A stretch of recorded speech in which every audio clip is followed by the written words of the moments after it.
Selamat pagi, Bapak Ibu sekalian. Bertemu kembali dengan saya, Wang Sajaya, Guru Kampung Padurenan dalam seri AKM atau AN. Pada hari ini kita akan bicara tentang langkah membuat soal AKM. Kenapa saya menyarankan Bapak Ibu membuat soal AKM? Bapak Ibu telah mengikuti pelatihan seri AKM ya dari kementerian. Bapak Ibu dijelaskan tentang pentingnya AKM, model-model soal AKM, kepentingan AKM dan sebagainya. Kalau cuma ngerjakan soal, kayaknya nggak pas. Bapak Ibu seorang guru, guru pasti mengevaluasi. Dan AKM ini cukup mengagetkan banyak orang, karena siswa mungkin belum siap, bahkan gurunya juga tidak siap. Setelah mengerjakan tes AKM, maka Bapak Ibu sebaiknya mencoba untuk membuat. Kenapa? Agar makin berasa, karena ketika membuat itu, Bapak Ibu merasakan sekali membuat soal AKM itu seperti apa. Nah, pada bagian ini, saya coba memberikan langkah-langkah membuat soal AKM atau AN ya. Materi ini sudah saya sampaikan di Pendix Gionusa, pertemuan virtual Zoom dengan teman-teman geografis Indonesia pada hari Sabtu tanggal 27 Maret 2021. Ada hal yang penting yang disampaikan di bagian pertama. Kisi dan indikator soal memudahkan penulisan soal dari stimulus hingga pertanyaannya.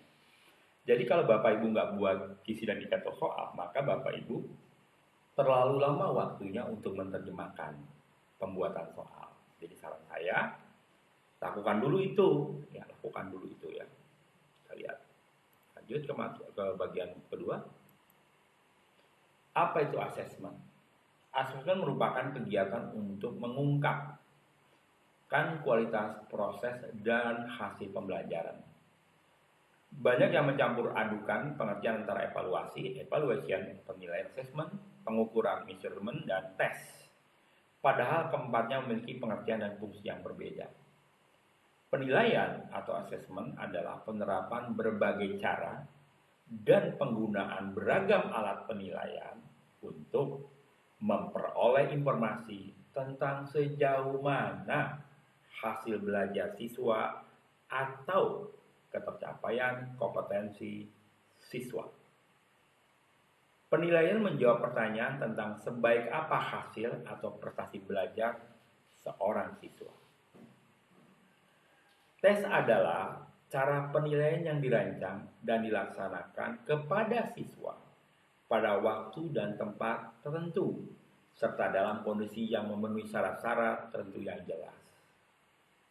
Evaluasi adalah kegiatan mengidentifikasi untuk melihat apakah suatu program yang telah direncanakan telah tercapai atau belum, berharga atau tidak, dan dapat pula untuk melihat tingkat efisiensi pelaksanaannya. Evaluasi berhubungan dengan keputusan nilai atau value adjustment.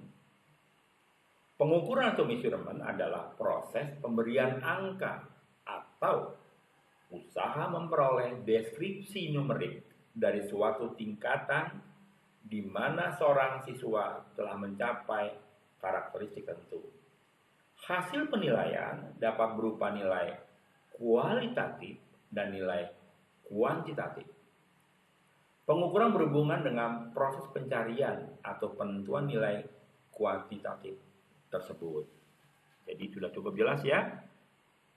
Assessment test yang kita adakan adalah penerapan berbagai cara dan penggunaan beragam alat untuk mengetahui ketercapaian kompetensi. Pada AKM, literasi membaca dan numerasi, komponennya adalah kontennya untuk literasi membaca terdiri dari teks informasi, yang kedua teks sastra, proses kognitifnya, proses berpikirnya itu menemukan informasi, interpretasi dan integrasi, dan evaluasi dan refleksi. Ini proses berpikirnya. Konteks literasi membaca terdiri dari personal, sosial budaya, dan saintifik. Nah, di bagian inilah Bapak Ibu bisa bicara saintifik. Ini geografi bisa dibuat menjadi literasi membaca. Contohnya adalah Bapak bisa bicara Taman Nasional, Suaka Marga Satwa, bencana alam, sumber daya alam, mitigasi bencana, dan banyak hal. Jadi literasi membacanya bisa dibuat berkonten geografi, kan tidak sulit. Ya. Kenapa tidak sulit? Berita tentang bencana alam banyak, tentang sumber daya alam banyak, tentang kependudukan juga banyak. Kan tinggal diambil, tinggal tuliskan diambil di mana. Kalau numerasi itu bicaranya adalah bilangan, pengukuran, geometri, data dan uncertainty dan aljabar. Ini matematis lah ya. Tapi proses berpikirnya yaitu pemahaman, aplikasi sama penalaran. 3 hal ini, pemahaman, aplikasi, penalaran. Saya mau nyebutnya seperti L1, L2, dan L3 kalau di Puspendik ya. Konteksnya bisa personal, bisa sosial kultural, bisa saintifik. Ini numerasi banyak soalnya, bagus sekali ya. Saya udah lihat soal-soal kita bagus sekali. Nanti kita akan paparkan di pertemuan keempat dan kelima ya. Ini video ketiga ya. AKM kelas kan ada 2 ya, ada AKM yang pusmenjar, ada juga AKM yang kelas. Fungsinya untuk memahami hasil belajar individu peserta didik. Peserta didiknya kelas 2 sampai dengan 12 ya. Pelaksanaan oleh guru di kelas. Nah, karena ada AKM kelas inilah saya membuat video ini. Jadi karena yang adakan guru kelas, maka sebaiknya guru-guru geografi, guru-guru mata pelajaran apapun coba-coba merancang soal gitu. Agar apa? Siswa terbiasa dengan model-model pembelajaran, model-model penilaian, dan akhirnya bisa mencapai hal-hal yang baik. Ya. Bentuk soal AKM survei nasional itu ada pilihan ganda sebanyak 20%, pilihan ganda kompleks 60%, menjodohkan 10%, isian singkat 5%, non-objektif 5%. Jadi memang bagian yang menilainya agak lama itu dibuat sekecil mungkin, yaitu isian singkat dan non-objektif. Non-objektif cuma 5%. Ya Bapak Ibu bisa kira-kira ya kalau soalnya 50 berapa itu 5%. AKM kelas dilaksanakan oleh guru di kelas. Perbedaannya dengan AKM survei adalah di bagian pilihan ganda kompleks. Kalau di survei nasional 60, maka kalau di AKM kelas 40. Ya. Tetapi di bagian non-objektif atau esai uraian yang berisi kalimat-kalimat paparan jawaban atau argumentasi ataupun pendapat siswa berdasarkan data yang dia ketahui itu 25%. Kenapa? Kan gurunya bisa periksa langsung. Bapak Ibu kan sering ngasih soal uraian. Sering juga ngasih latihan soal, tapi menumpuk di meja. Kadang-kadang itu buku nggak diperiksa, cuma tanda tangan, oke, ya, dan sebagainya. Tidak diperiksa satu persatu. Padahal, begitu kita memberikan evaluasi berupa latihan, kita harus periksa. Gimana Bapak Ibu tahu anak itu sudah mencapai titik tertentu. Kadang-kadang begitu masuk lagi minggu berikutnya, Bapak Ibu ngasih tugas, ngasih pengerjaan. Anak bertanya, bukan bukunya masih sama ibu, belum dikembalikan. Nah, berasa kan? Seperti itu. Lanjut.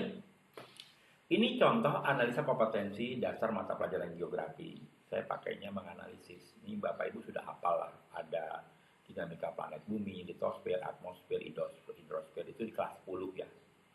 Itu KD-nya KD 34, 35, 36, 37. Di kelas 11 ada 32 sampai dengan 37. Sebaran flora, sumber daya alam, ketahanan pangan, dinamika penduduk, ragam budaya, dan bencana, mitigasi bencana.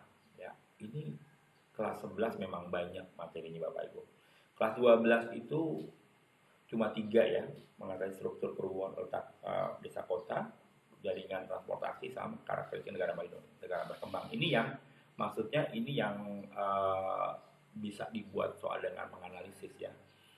Kenapa? Karena kalau kita lihat karena dia makanya menganalisis bukan memahami atau juga bukan mengetahui, maka tidak semua KD bisa dibuat soal menggunakan kata-kata analisis atau menjadi L3 ya. Ini hanya contoh Bapak Ibu. Kalau Bapak Ibu nanti membuat kompetensi dasarnya memahami, nggak apa-apa. Kompetensi dasarnya mengetahui juga nggak apa-apa. Ini kan hanya menu pilihan. Karena saya di SMA 8 Jakarta, saya ngambilnya menganalisis ya. Saya upayakan anak-anak untuk bisa menilai ya, menilai, menarik kesimpulan, bahkan boleh jadi mereka mengevaluasi. Belum sampai ke taraf memprediksi Bapak Ibu. Kecuali kelas 12 ya, mereka saya minta untuk memprediksi. Nah, ada bagian penting di sini, bagian stimulus ya. Stimulus itu penting agar nanti pembuatan soalnya menjadi lebih terarah.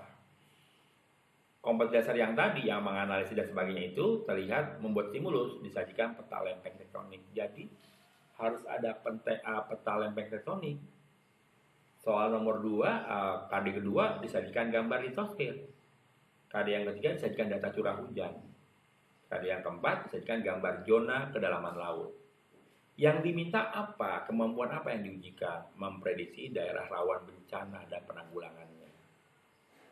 Gak apa-apa. Ini walaupun bukan masuk ke mitigasi, tapi siswa sudah dikenalkan di kelas 1 ya. Belum mitigasi bencananya ya, tapi memprediksi cuma daerah rawan bencana yang mana, bukan kejadiannya. Ini baru lokasinya, kira-kira akan terjadi apa. Berikutnya adalah mengurai proses terjadinya dinamika litosfer. Ya. Berikutnya adalah memprediksi pemanfaatan lahan berdasarkan iklim Smith dan Ferguson. Ya. Jadi bukan hanya mencari hasilnya, tapi setelah dapat SF atau RT-nya ya, rasio Q-nya, wilayah ini buat apa gitu. Setelah itu membandingkan pemanfaatan zona laut. Ini zona litosfer buat apa? Zona batial buat apa gitu. Membandingkan jadi 2 zona. Kalau contoh-contoh paling gampang gini. Offshore pantai ladang minyak tuh di mana? Apakah di litoral atau di heritage? Nah, itu akan lihat tuh. Kalau dekat pantai, maka dekat perumahan penduduk. Kalau dekat heritage, itu daerah wilayah ikan. Sebaiknya daerah mana? Kalau abisal, terlalu dalam. Itu ya. Jadi kira-kira gambaran seperti itu. Berikutnya adalah yang kelas 11. Stimulusnya disajikan peta persebaran fauna Indonesia, membandingkan faktor-faktor persebaran. Jadi, kenapa dia menganalisis? Dia sudah lagi tidak hanya menyatakan di wilayah ini hewannya apa. Dia bisa ngomongin faktor-faktor persebarannya gitu loh. Ya, ini soalnya naik karena menganalisis. Berikutnya adalah memprediksi pemanfaatan wilayah sesuai dengan prinsip pembangunan berkelanjutan. Ini disajikan gambar hutan bakau. Pemanfaatannya sesuai dengan prinsip pembangunan berkelanjutan. Kan kalau hutan bakau itu nggak boleh tuh di hutan bakau itu dirusak, nggak boleh dijadikan tempat wisata yang merusak ya. Hutan bakau itu kan tempat hidupnya banyak hewan liar ya, seperti kepiting, udang karang ya, bahkan biawak juga seperti itu di sana gitu kan, burung-burung gitu kan. Ini prinsip pembangunan berkelanjutan, apa yang harus dibangun di sana gitu. Berikutnya sajikan deskripsi ini mengenai ketahanan pangan, memprediksi potensi energi baru dan terbarukan. Kan banyak energi terbarukan yang sudah ada kan, baru yang terkenal ya itu di Sidrap ya, ada baling-balingnya. Sementara yang otek, yang arus laut, yang tekanan air laut, yang matahari, yang apalagi yang gas ya, PLT gas itu sudah banyak ya. Panas bumi maksudnya, panas bumi sudah banyak ya. Biomasa kan belum banyak dan sebagainya. Nah, ini yang kelas 12. Dijadikan gambar sketsa pola pemukiman penduduk, mengkritisi pola pemukiman desa, mengkritisi loh. Ini kenapa nih kok wilayah diambil contoh misalnya kok Depok ya, kenapa Depok berkembangnya di Margonda Sanja misalnya nih, mohon maaf kalau saya menyebut wilayah yang saya kenal, saya tidak tahu wilayah lain ya. Kenapa Mojokerto terkenal dengan industri sepatu misalnya. Terus kenapa Bandung terkenal dengan industri pakaian ya, juga termasuk kuliner. Apakah berkembang di sepanjang jalan atau di perapatan dan pertigaan dan sebagainya. Kenapa di wilayah perapatan itu ekonomi berkembang pesat, sementara di jalan yang cuma satu tanpa ada persilangan itu berkembangnya kurang. Ini kan dia bisa mengkritisi pemukiman desa kota pada wilayah itu. Jadi kan gambar kita penginderaan jauh. Nah, sebenarnya yang SIG ini di kelas 12 sudah pindah ke materi kelas 1 Bapak Ibu ya. Cuma masih ada beberapa guru yang memindahkan ini ke kelas 12 karena berkaitan dengan pengembangan wilayah ya. Nggak apa-apa sih, nggak apa-apa. Jadi cuma diingatkan lagi materi yang penginderaan jauhnya. Nah, setelah Bapak Ibu punya kemampuan yang diujikan, maka tahapan berpikirnya nih, menjelaskan, menunjukkan, memprediksi itu kan 3 hal. Bapak Ibu membuat soalnya apa? Menjelaskan tentang jenis-jenis bencana, menunjukkan daerah persebarannya, atau memprediksi daerah rawan bencana dan penanggulangannya. Itu tingkatannya. Bagian kedua itu ada menjelaskan dinamika litosfer, mendeskripsikan dampak litosfer, mengurai proses terjadinya. Itu juga tingkat-tingkatannya. Nah, Bapak Ibu, ini adalah tahapan berpikir yang saya ajukan ya, yang saya juga dapat dari pelatihan ya, sehingga bisa dimanfaatkan. Kalau Bapak Ibu nanti bisa membuat diferensiasi ya dari L1, L2, L3 atau dari C1 sampai dengan C6, itu silakan saja, malah lebih bagus. Varian soalnya akan lebih banyak. Dan ini sebenarnya kalau ini Bapak Ibu pakai dengan stimulus ini, itu di AKM bisa bagus ini.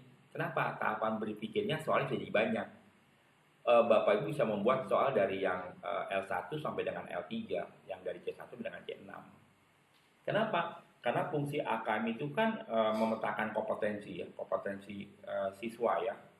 Sehingga Bapak Ibu bisa tahu nanti siswa ini masuk ke dalam AKM itu level berapa. Apakah dia baru bisa menjelaskan, dia bisa menggunakan metode, dia bisa menceritakan dengan bahasa sendiri, atau dia sudah bisa secara abstrak menilai sesuatu. Gitu. Silakan aja Bapak Ibu, saya juga dapat ini, jadi bukan buatan saya, tapi minimal saya dapat tambahan berpikir gimana cara membuat tahapan berpikir. Ini kelas 11-nya, menjelaskan, mengidentifikasi, membandingkan. Membandingkan, mengevaluasi, mengkritisi, itu bagian dari L3 ya. Yang bagian 2 menentukan jenis, menganalisis, memprediksi. Itu udah urutan Bapak Ibu. Bapak Ibu mau bagian yang mana? Kalau Bapak Ibu berpikir, saya hanya menentukan, iya nggak apa-apa. Tapi Bapak Ibu harus mencoba soal yang menganalisis. Karena kalau hanya menentukan, siswa cuma pada posisi standar itu saja. Padahal kita butuh siswa ini levelnya apa, si ini levelnya apa. Sehingga nanti kalau nanti dia menjawab soal, boleh jadi jawabannya lebih berisi gitu. Jadi Bapak Ibu bisa tahu tuh anak ini butuh penanganan apa, butuh tambahan apa dan sebagainya. Karena kita nggak boleh menyamaratakan pembelajaran di kelas. Ya. Pembelajaran yang sebaiknya adalah bisa memberikan kebutuhan siswa orang per orang. Kalau tidak salah pernah ada gambar seorang guru ya itu mengajarkan jenis-jenis hewan, ada kera, ada bebek, ada gajah, ada jerapah. Ujiannya menyeberang sungai. Kan lucu. Tiap makhluk itu punya karakter. Ujiannya sama. Kan lucu kan seperti itu. Makanya paling gampang ketika ujiannya banyak, model-modelnya banyak, maka Bapak Ibu bisa lebih tahu ini termasuk dalam kapasitas kompetensi yang mana Anda. Cara membuat soal AKM. Soal bersifat AKM, asesmen kompetensi minimal secara garis besar adalah soal yang mengukur keterampilan berpikir tingkat tinggi. Ya, mohon maaf ini minimum harusnya bukan minimal ya. High order thinking skill dengan konten dan konteks yang esensial, aplikatif serta up to date. Bapak Ibu nggak boleh lagi buat soal-soal yang tidak up to date ya. Misalnya kalau di geografi itu Krakatau 1883 itu nggak up to date Bapak Ibu. Tapi kalau Sinabung kan baru kemarin. Banjir bandang di Luwu, banjir bandang di Majene dan sebagainya itu kan baru kemarin. Letusan Sinabung, ya, Merapi yang kemarin sempat batuk-batuk dan sebagainya. Soal AKM difokuskan pada keterampilan literasi tekstual dan numerasi, penalaran matematis. Setiap soal AKM itu pasti hot, namun tidak semua hot bisa dijadikan soal AKM. Jadi Bapak Ibu jangan kebingung dengan kondisi ini. Kenapa? Karena soal hot itu soal yang berpikir tingkat tinggi. Tetapi kan di AKM itu ada level dari yang paling rendah L1 sampai dengan L6. Eh, Intinya begini, soal hot yang di UNBK itu pasti AKM. Itu loh maksudnya begitu. Tapi tidak semua soal hot bisa dijadikan AKM. Kenapa? Kriteria AKM-nya nggak masuk, ya kriteria AKM-nya tidak masuk. Nanti kita lihat contoh soalnya. Sebetulnya soal AKM tidak didesain berdasarkan kompetensi dasar di tiap mata pelajaran, karena soal AKM bersifat integratif dan kolaboratif antar mata pelajaran. Namun kita bisa mencoba buat soal AKM yang berhubungan dengan KD yang diajarkan di kegiatan pembelajaran. Itu yang saya bilang, mencoba membuat soal AKM sesuai dengan KD yang diajarkan di pembelajaran. Bapak Ibu berhak membuat itu, tidak ada yang melarang. Satu wacana di AKM bisa untuk banyak soal. Semua hal yang tertera pada wacana bisa menjadi stimulus sebuah soal, bahkan beberapa soal. Ini contoh nih, ini infografis. Dengan gambar ini saja, Bapak Ibu bisa banyak membuat soal. Kenapa? Kita harus jadi tahu ini gambar ini maksudnya apa, informasi apa yang ada. Terus informasi yang tersurat dan tersiratnya apa? Saya ulangi, tersirat dan tersurat. Ini juga tentang infografis ya. Ini BPS. Ini sumber daya alam. Nah ini data BPS yang saya ambil ini PDF ya. Indeks pembangunan manusia, IPM ya. Statistik kesehatan 2019. Pakai tahun-tahun terakhir aja Bapak Ibu, kan update ya. Jangan tahun 1980, 1970. Itu nggak update ya. Laporan perekonomian Indonesia, pilot survei migrasi 2 dan sebagainya. Ini saya berikan nanti di blog saya sudah ada ya di uangtajaya.com ya. Ada juga saya kasih Google Drive ya. Jadi Bapak Ibu bisa dicek komennya, di komen itu tulis saja minta, maka saya akan pasang di situ. Saya sih berharap Bapak Ibu bisa mendapatkan itu. Nah ini contohnya Bapak Ibu. Saya perbesar ya. Ini ada COVID, ini benar-benar baru ini COVID kan, baru tahun lalu, sebar di 34 provinsi, data tahun sekian gitu kan. Ini bisa dibuat, saya membuat urutan daerah yang paling banyak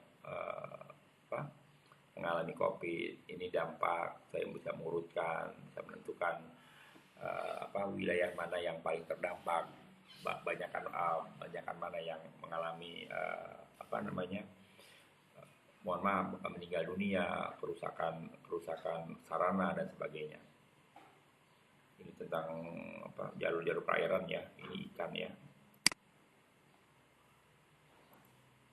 Pilihan bentuk soal itu ada pilihan ganda.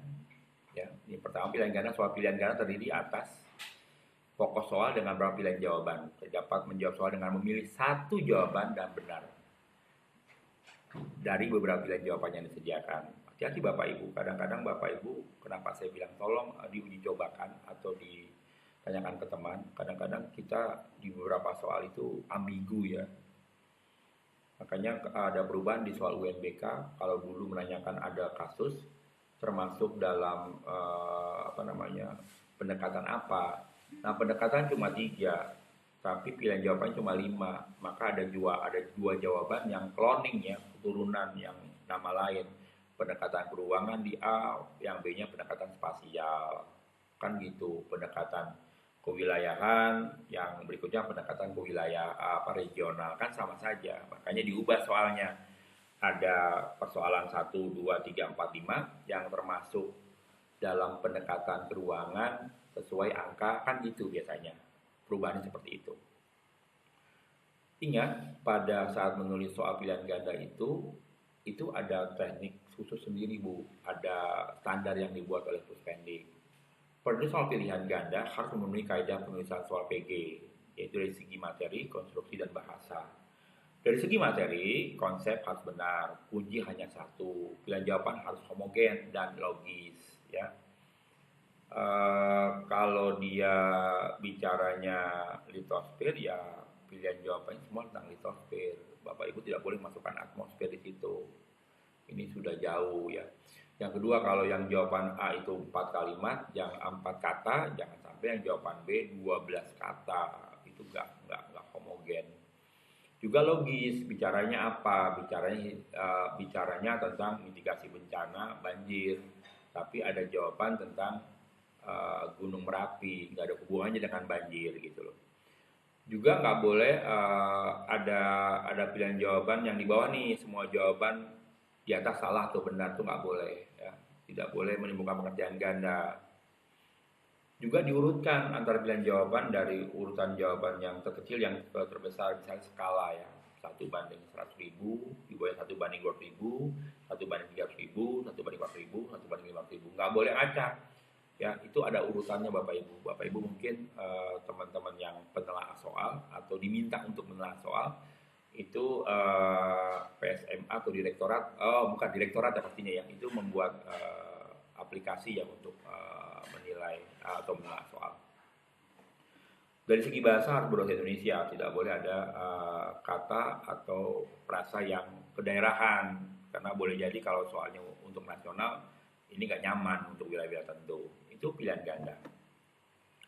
Pilihan berikutnya adalah pilihan ganda kompleks. Soal pilihan ganda kompleks dari sepokok soal dengan beberapa pernyataan yang harus dipilih dengan beri tanda centang pada kotak yang disediakan setiap jawaban yang dianggap benar. Bisa juga berisi tentang kolom ya tidak, benar salah, setuju tidak setuju, berubah tidak berubah, pokoknya banyak hal. Intinya adalah memilih salah satu. Pemberian skor berdasarkan kompleksitas dari pertanyaan dan jumlah pilihan jawaban. Apabila jumlah pernyataan 3-5 dan pilihan jawabannya 2, benar salah, ya tidak, berubah tidak berubah atau lainnya, skornya 1 atau 0. Artinya diberi skor 1 bila semua jawaban benar, diberi skor 0 bila ada jawaban yang salah. Saya ulangi, bila ada jawaban yang salah. Berarti dia udah milih semua gitu kan, padahal yang nomor 5 salah, ya jadi salah dia gitu. Jadi tidak boleh mencampurkan yang salah dengan yang benar kalimatnya. Hebat kan? Apabila jumlah pernyataan lebih dari 5 dan pilihan jawaban lebih dari 2, hewan, tumbuhan, kehidupan pagi, siang, malam, kota, kabupaten, kecamatan, penskorannya 2-0, diberi skor 2 bila menjawab semua benar, diberi skor 1 bila salah, 1 atau 2, diberi 0 bila salah lebih dari 2. Ini bisa Bapak Ibu buat ya. Enak kok soal yang pilihan ganda kompleks. Dulu zaman kita tuh jika 1, 2, 3 benar, 1, 3, 2, 4 saja semua benar. Nah ini diubah sekarang. Diubahnya adalah dia bisa mencentang pilihan-pilihan, bisa 2 pilihan, 3 pilihan, 4 pilihan, dan 5 pilihan. Menjodohkan, lagi-lagi ingat karena menjodohkan ya kiri kanan harus berjodoh gitu loh. Ya, menjodohkan, mengukur kemampuan tes dalam mencocokkan, menyesuaikan dan menghubungkan antar dua pernyataan yang disediakan. Soal terjadi dua lajur pertama sebelah kiri berupa pokok soal dan lajur kanan berupa jawaban. Jumlah jawaban sebaiknya lebih banyak daripada jumlah pokok soal di sebelah kiri. Ini sebaiknya, kalau saya sih ngepasin ya, jadi jawaban kiri sama kanan pilih jawaban dengan soalnya saya samakan sehingga tidak membuang-buang pilihan gitu ya. Kalau saya lebih pas, tapi ini saran dari teman-teman yang narsum ya sebaiknya lebih banyak ya dari jumlah pokok soalnya. Isian singkat ya. Isian singkat itu mengisi suatu berupa kata, frasa, angka atau simbol, bahkan nama dan sebagainya. Nah, di bawahnya saya turunkan nih.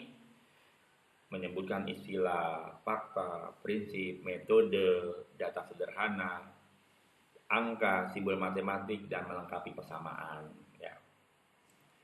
Berikutnya esai atau uraian. Soal yang jawabannya menuntut peserta didik untuk mengingat dan mengorganisasikan gagasan-gagasan dengan cara mengemukakan atau mengekspresikan dalam bentuk uraian tertulis. Pada soal uraian disediakan pedoman skoran yang merupakan acuan dalam pemberian skor. Jawab peserta didik akan diskor berdasarkan kompleksitas jawaban. Soal uraian adalah butiran soal yang mengandung pertanyaan atau tugas yang jawaban atau pekerjaan soal tersebut harus dilakukan dengan cara mengekspresikan pikiran serta secara naratif. Ciri soalnya adalah terdapat soal tersebut tidak disediakan oleh orang yang mengkonstruksi bukti soal, tapi dipasok oleh peserta tes. Peserta tes bebas untuk menjawab pertanyaan yang diajukan. Setiap peserta tes dapat memilih, menghubungkan, dan atau menyampaikan gagasan dengan menggunakan kata-kata sendiri. Bapak Ibu, demikian rangkaian dari paparan AKM yang saya sampaikan di Pendix Geonusa tanggal 27 Maret kemarin. Saya hanya berharap ini bermanfaat buat Bapak Ibu sekalian. Silakan kalau bermanfaat berikan jempol, kalaupun tidak berikan jempol terbalik, buat saya tidak masalah. Minimal saya telah berkontribusi untuk pembelajaran di negeri ini. Demikian, terima kasih. Selamat pagi. Assalamualaikum warahmatullahi wabarakatuh.